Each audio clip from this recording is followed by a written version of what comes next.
بسم اللہ الرحمن الرحیم۔ میں اپنی پاکستانی قوم سے مخاطب ہوں۔ جیسا کہ پاکستان بچاؤ مارچ کا اعلان آپ سن چکے،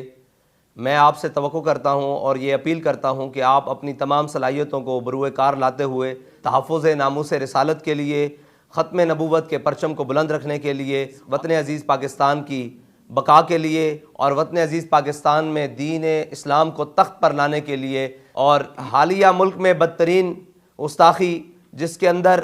مکمل شرانگیزی مغرب کی داخل ہے، اس کی مکمل بیخ کنی کے لیے اور پیٹرولیم مصنوعات کے اضافے کے خلاف